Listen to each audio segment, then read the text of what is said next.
আজকে আমি আপনাদের সাথে খুবই মজাদার ও লোভনীয় স্বাদের খুব সহজ করে লাউ পাতার ভর্তা রেসিপি শেয়ার করব। কিভাবে ছোট চিংড়ি দিয়ে একদম সহজভাবে লাউ পাতা ভর্তা করবেন আর ভর্তা শেষে পাটায় মেখে আরামে ভাতও খেতে পারবেন। আসসালামু আলাইকুম, কেমন আছেন সবাই? আই হোপ সবাই ভালো আছেন। আলহামদুলিল্লাহ, আমরাও ভালো আছি। আজকে আমি আপনাদের সাথে মজাদার ও লোভনীয় স্বাদের লাউ পাতা ভর্তা রেসিপি শেয়ার করব।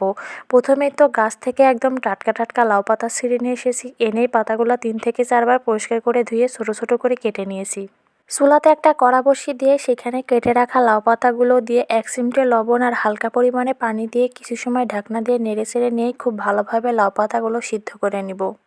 এবার 1 চিমটে লবণ আর 1 চিমটে হলুদ দিয়ে খুব ভালোভাবে কুচো চিংড়িগুলো মেখে নেব। মেখে নেওয়া হয়ে গেলে কড়াইতে দিয়ে দিব সামান্য পরিমাণে সয়াবিন তেল।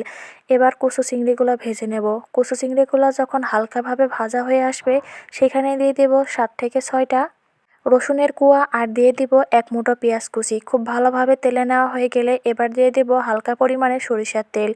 আর এখানে দিয়ে দিব শুকনা মরিচ 7 থেকে 8টা। খুব ভালোভাবে এই 4টা উপকরণ ভাজা হয়ে গেলে সেই কড়াইতে হালকাভাবে লাউ পাতাগুলোও তেলে নেব। এবার পালা কিন্তু ভর্তা করার জন্য। সমস্ত উপকরণ রেডি হয়ে গেছে, এখন কিন্তু পাটায় বেটে নিলে কিন্তু ভর্তাটা একদম রেডি হয়ে যাবে। যাই হোক, আমি কিন্তু অফ ক্যামেরায় একদম লাউ পাতাগুলো বেটে নিয়েছি। এবার এখানে এই 3 থেকে 4টা উপকরণগুলো খুব ভালোভাবে বেটে একসঙ্গে মিশিয়ে নিলে কিন্তু তৈরি হয়ে যাবে খুব মজাদার ও লোভনীয় স্বাদের ভর্তাটা। আমি যেহেতু লাউ পাতা সিদ্ধ করার সময় 1 চিমটে লবণ ব্যবহার করেছি, এখানে কিন্তু বাড়তি কোনো প্রকার লবণ ব্যবহার করা হয়নি। আমার তো একদম ভর্তাটা রেডি হয়ে গেছে। এবার ভর্তাটা রেখে দিয়ে পাটায় হালকা পরিমাণে একটু ভাত মেখে নেব। আমাদের কিন্তু বাঙালি মেয়েদের এইটা একদম ঐতিহ্যর মধ্যে পড়ে যায়। পাটায় মেখে ভাত না খেলে কিন্তু পাটায় মাখা ভর্তাটার কিন্তু একদম স্বাদটা পায় না আমরা। খুব তৃপ্তি সহকারে পাটায় মেখে ভাত খেয়েছি। ভাত তো খাওয়া শেষ। এবার দুপুরে গরম গরম ভাতের সঙ্গে খাওয়ার জন্য আরেকটু পেঁয়াজ কুচি আর সরিষার তেল দিয়ে ভালোভাবে ভর্তাটা মেখে নিয়েছি।